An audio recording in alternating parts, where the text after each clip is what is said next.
Behold, a day is coming for the Lord, when the spoil taken from you will be divided in your midst. For I will gather all the nations against Jerusalem to battle, and the city shall be taken, and the houses plundered, and the women raped. Out of the city shall go into exile, but the rest of the people shall not be cut off from them. The Lord then will go out and fight against each of those nations, as when he fights on a day of battle. On that day his feet shall stand on the Mount of Olives that lies before Jerusalem on the east, and the Mount of Olives shall be split in two from east to west by a very wide valley, so that one half of the mount shall move northward and the other half southward.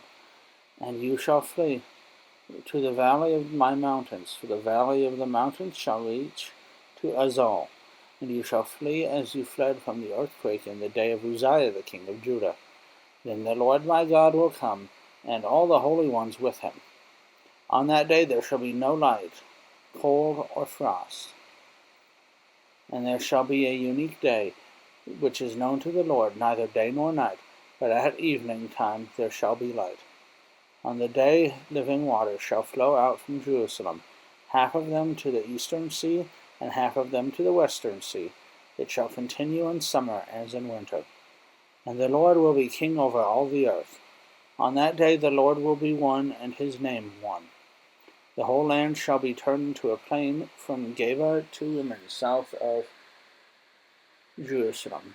For Jerusalem shall remain aloft on its site, from the gates of Benjamin to the place of the former gate, to the corner gate, and from the tower of Hananel to the king's wine presses.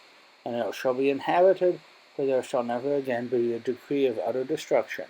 Jerusalem shall dwell in security. And this shall be the plague with which the Lord will strike all the peoples that wage war against Jerusalem. Their flesh will rot while they are still standing on their feet.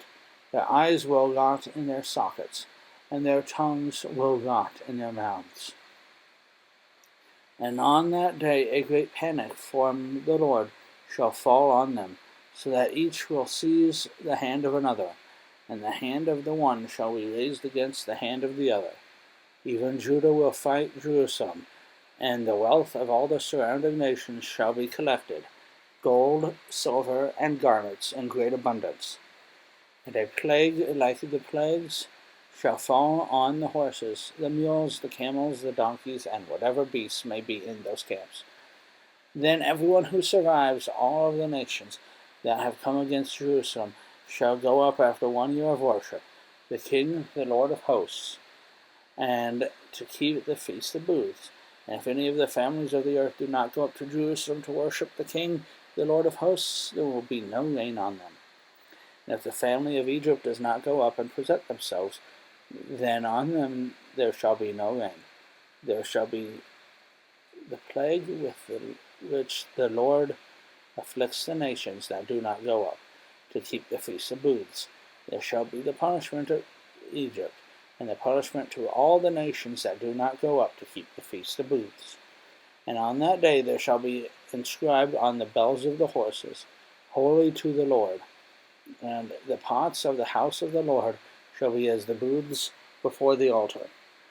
And every pot in Jerusalem and Judah shall be holy to the Lord of hosts, so that all who sacrifice may come and take them, and boil the meat of the sacrifice in them.